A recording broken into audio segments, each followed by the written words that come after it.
प्रश्न 10 का ए, चक्रीय समचतुर्भुज कौन सी आकृति है? तो चक्रीय समचतुर्भुज कैसे बनेगा? तो पहले एक वृत्त बनाएंगे यहां पे। तो इस तरह से एक वृत्त बनाएंगे। समचतुर्भुज क्या होता है? तो ऐसा समानांतर चतुर्भुज जिसका सभी भुजा बराबर हो, यानी जिस समानांतर चतुर्भुज का सभी भुजा बराबर होगा उसको कहेंगे समचतुर्भुज।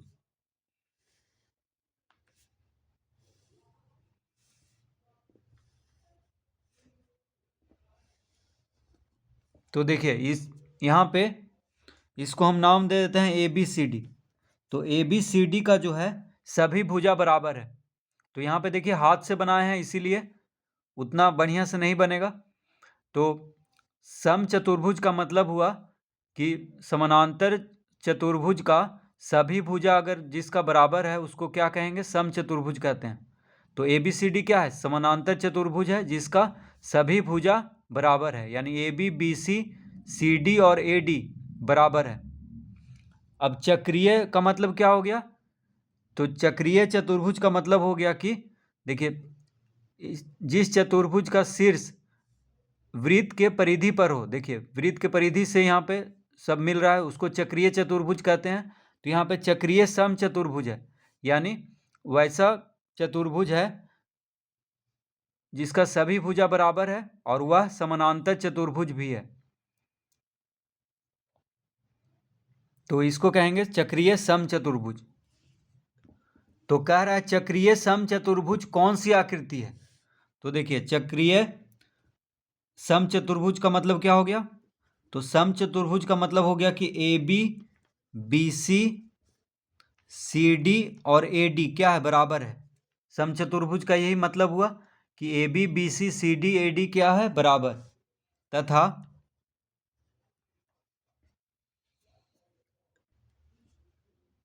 कोण A जोड़ कोण C बराबर 180 डिग्री।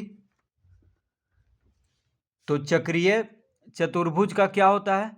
सम्मुख कोण का योग 180 डिग्री होता है, यानी कोण A और कोण C को जोड़ेंगे तो 180 डिग्री आएगा। कोण B और कोण D को जोड़ेंगे तो 180 डिग्री आएगा, यानी सम्मुख कोण का योगफल 180 डिग्री होता है चक्रीय चतुर्भुज का। तो यहाँ पे चक्रीय चतुर्भुज है ABCD। तो कोण A और कोण C को जोड़ने पे 180 डिग्री आएगा। कोण B जोड़ कोण D बराबर 180 डिग्री आएगा। ठीक है, अब लिखेंगे यहाँ पे। तो यहाँ पे समचतुर्भुज है, तो समचतुर्भुज का मतलब ये समानांतर चतुर्भुज है। ठीक है, समानांतर चतुर्भुज है जिसका सभी भुजा बराबर है। तो समानांतर चतुर्भुज में क्या होता है? सम्मुख कोण बराबर होता है, यानी कोण A और कोण C बराबर है। यहाँ पे कोण B और कोण D बराबर है, क्योंकि ये समचतुर्भुज है, यानी समानांतर चतुर्भुज का सभी भुजा यहाँ पे बराबर है। समचतुर्भुज का यही मतलब हुआ। तो समानांतर चतुर्भुज में क्या होता है? सम्मुख कोण बराबर। तो कोण A और कोण C बराबर हो जाएगा, कोण B और कोण D बराबर होगा। तो यहाँ पे लिख देंगे कॉमा कोण A बराबर कोण C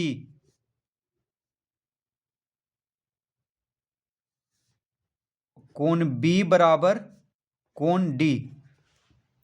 तो सभी भुजा बराबर है। यहाँ पे कोण A और कोण C को जोड़ेंगे तो 180 डिग्री, कोण B और कोण D को जोड़ेंगे तो 180 डिग्री आ रहा है यहाँ पे, क्योंकि चक्रीय चतुर्भुज है, समचतुर्भुज है, इसका मतलब समानांतर चतुर्भुज है। तो कोण A और कोण C बराबर होगा, कोण B और कोण D बराबर है।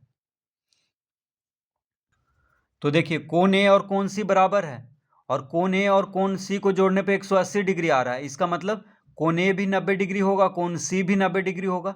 उसी तरह कोण B और कोण D को जोड़ने पे 180 डिग्री आ रहा है और कोण B और कोण D बराबर है, तो कोण B भी 90 डिग्री होगा, कोण D भी 90 डिग्री होगा, क्योंकि 90 90 क्या होता है? 180, क्योंकि दोनों कोण बराबर है और दोनों का जोड़ 180 डिग्री है, इसका मतलब 90 90 डिग्री का होगा, यानी सभी कोण यहाँ पे 90 डिग्री का होगा। तो लिखेंगे अतः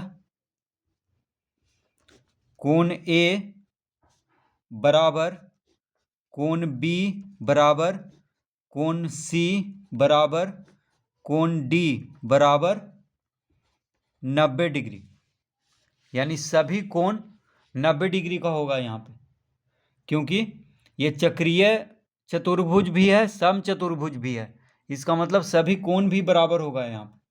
तो लिखेंगे अतः यह एक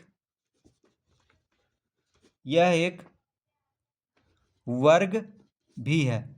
तो सभी कोण जब बराबर है और सभी भुजा बराबर है, इसका मतलब यह वर्ग भी है, क्योंकि वर्ग में ही सभी कोण भी बराबर होता है और सभी भुजा भी बराबर होता है। तो यहाँ पे देखिए चारों भुजा बराबर है और चारों कोण बराबर हो गया, इसका मतलब ABCD क्या है, एक वर्ग भी है।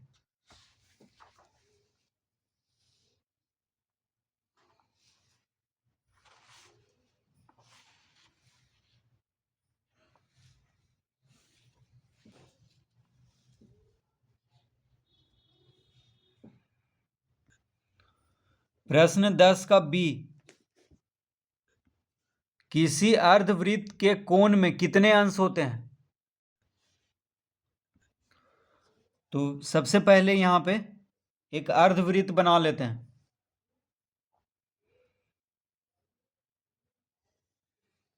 तो अर्धवृत्त इस तरह से बनेगा,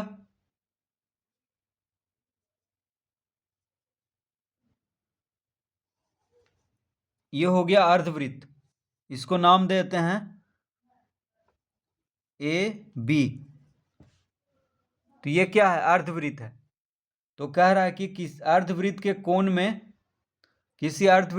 में कितने अंश होते हैं। अब देखिए, जब AB से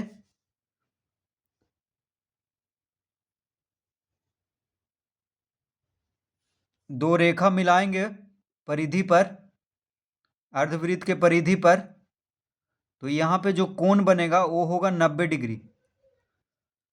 तो अर्धवृत्त यानी AB से जो परिधि पे कोण बनेगा वो 90 डिग्री का कोण बनेगा। तो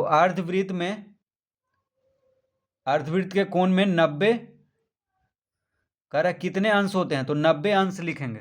90 डिग्री मतलब 90 अंश। तो लिखेंगे यहाँ पे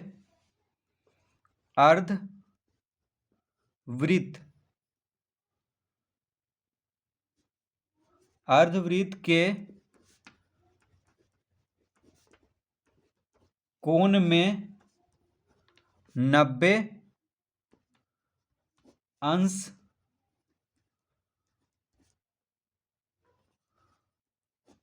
होते हैं। तो अर्धवृत्त के कोण में कितना अंश होता है, 90 डिग्री का मतलब हो गया 90 अंश।